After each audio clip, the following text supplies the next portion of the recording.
अस्सलाम वालेकुम dear student.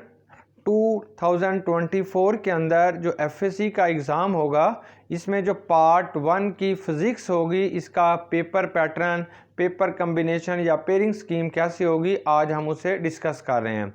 हमारा ये जो पेपर होता है ये दो हिस्सों पर मुश्तमिल होगा। इसका जो पहला पार्ट होता है उसे हम ऑब्जेक्टिव कहते हैं, ये 17 MCQs होंगे। और जो सेकंड पार्ट होता है उसे हम सब्जेक्टिव कहते हैं। सब्जेक्टिव हिस्सा जो है वो दो पार्ट पर मुश्तमिल होगा। एक पार्ट जो होता है वो शॉर्ट क्वेश्चंस होंगे, ये 3 क्वेश्चन होते हैं और हर क्वेश्चन में से आपने 8 शॉर्ट क्वेश्चंस के आंसर लिखने होंगे। और इसका जो दूसरा हिस्सा होता है वो लॉन्ग क्वेश्चंस होंगे, ये 5 लॉन्ग क्वेश्चंस होंगे जिनमें से 3 का आंसर हमने लिखना होगा।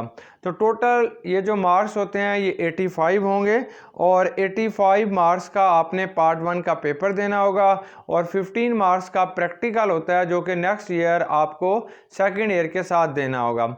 इस दफ़ा जो पेपर पैटर्न है इसमें मामूली सा इजाफा किया गया है। 3 किस्म के क्वेश्चंस बनाए गए हैं। पहली किस्म के जो क्वेश्चंस होंगे उसे हम कहते हैं कि जो है वो अंडरस्टैंडिंग, कि आपने जो कुछ भी पढ़ा हुआ है वो उसी के मुताबिक होगा जो आपकी बुक के अंदर लिखा गया है। इस चीज़ को हमने अंडरस्टैंडिंग कहते हैं या इस चीज़ को हमने कंसेप्चुअल बेस कहते हैं। और एक हिस्सा जो होता है उसे हम कहते हैं नॉलेज। नॉलेज से मुराद है जैसे आपकी बुक के अंदर जितने भी क्वेश्चन जैसे भी लिखा होगा वैसे लिखना, इस चीज़ को नॉलेज कहते हैं। अगर थोड़ा कंसेप्चुअल बेस पेपर होगा तो इसको हम अंडरस्टैंडिंग कहते हैं। अगर इस क्वेश्चन में थोड़ा एडवांस नॉलेज आ जाएगा तो इसे हम एप्लीकेशन का नाम देते हैं। तो ये मामूली सी तब्दीली की गई है। अब हम डिस्कस करते हैं, इन चीज़ों को भी डिस्कस कर लेंगे। पहला जो हिस्सा होगा वो MCQs होंगे।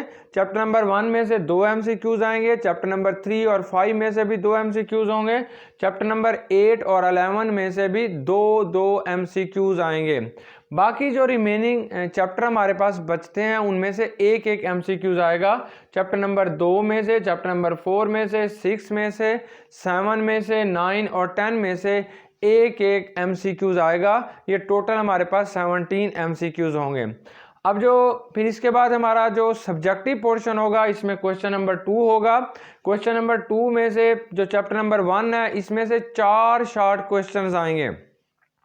जो चैप्टर नंबर 2 है इसमें से 3 शॉर्ट क्वेश्चन आएंगे, चैप्टर नंबर 3 में से भी 3 आएंगे और चैप्टर नंबर 4 के अंदर से 2 शॉर्ट क्वेश्चंस आएंगे। तो ये टोटल हमारे पास 12 शॉर्ट क्वेश्चंस बनते हैं। हमने यहाँ पे 8 शॉर्ट क्वेश्चंस का आंसर लिखना होगा। इन क्वेश्चंस में से ये 12 क्वेश्चंस होते हैं, 6 क्वेश्चंस ऐसे होते हैं जो कि नॉलेज बेस पे होंगे। नॉलेज बेस से मुराद ये है कि जैसे बुक के अंदर लिखा है वैसे ही आपने उसे हूबहू लिख देना है। इसमें से 4 क्वेश्चन जो होते हैं वो अंडरस्टैंडिंग बेस पे होंगे। अंडरस्टैंडिंग हम कंसेप्चुअल कहते हैं, ज़रा कंसेप्ट बेस पे होगा, उसका ब्रीफली नॉलेज आपको होना चाहिए। और 2 शॉर्ट क्वेश्चंस ऐसे होंगे जो एप्लीकेशन बेस के ऊपर होंगे, मतलब थोड़े एडवांस नॉलेज के होंगे। तो टोटल 12 में से आपने 8 शॉर्ट क्वेश्चंस का जवाब लिखना है, तो ये 16 नंबर का ये हिस्सा होगा। क्वेश्चन नंबर 3 जो होगा कि चैप्टर नंबर 5 में से 4 शॉर्ट क्वेश्चन आएंगे, चैप्टर नंबर 6 में से 2 शॉर्ट क्वेश्चन होंगे, चैप्टर नंबर 7 में से 3 शॉर्ट क्वेश्चन होंगे और चैप्टर नंबर 8 में से 3 शॉर्ट क्वेश्चंस होंगे।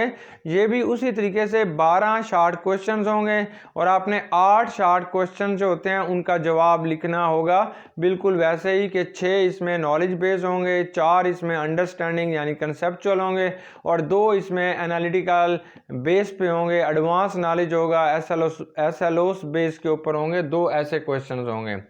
तो फिर चैप्टर क्वेश्चन नंबर 4 आएगा। इसमें चैप्टर नंबर 9 में से 3 शॉर्ट क्वेश्चन, 10 में से 3 शॉर्ट क्वेश्चन और 11 के अंदर से भी 3 शॉर्ट क्वेश्चन आएंगे।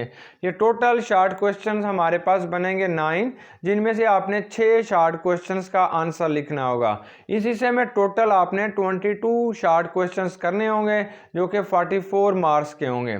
अब नेक्स्ट जो हमारा पोर्शन होगा वो लॉन्ग क्वेश्चंस होंगे। तो पहला जो क्वेश्चन होगा ये क्वेश्चन नंबर 5 होगा। इसका ए पार्ट जो होगा ये चैप्टर नंबर 2 में से होगा और बी पार्ट जो होगा वो चैप्टर नंबर 3 में से।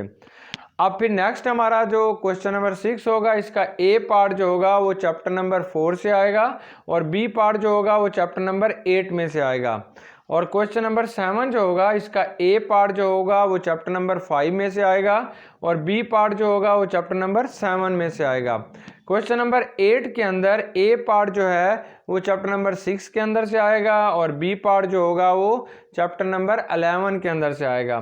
क्वेश्चन नंबर 9 जो होगा इसमें जो ए पार्ट होगा वो चैप्टर नंबर 9 से आएगा और बी पार्ट जो होगा वो चैप्टर नंबर 10 से आएगा। ये टोटल 5 लॉन्ग क्वेश्चन बनते हैं। आपने 3 लॉन्ग क्वेश्चंस के जवाब लिखने होंगे। हर लॉन्ग क्वेश्चन जो होगा वो 8 मार्क्स का होगा और टोटल मार्क्स यहाँ पे हमारे पास 24 मार्क्स बनेंगे। तो अगर आप एक तरीके के साथ एक सिस्टमेटिक वे से आप इसकी स्टडी करेंगे, प्रॉपर टाइम टेबल के ज़रिए और प्रॉपर प्रिपरेशंस के ज़रिए, तो इंशाल्लाह आप फिज़िक्स में बहुत अच्छे नंबर ले सकते हैं। Best wishes and good luck for annual exam. Allah हाफ़िज़।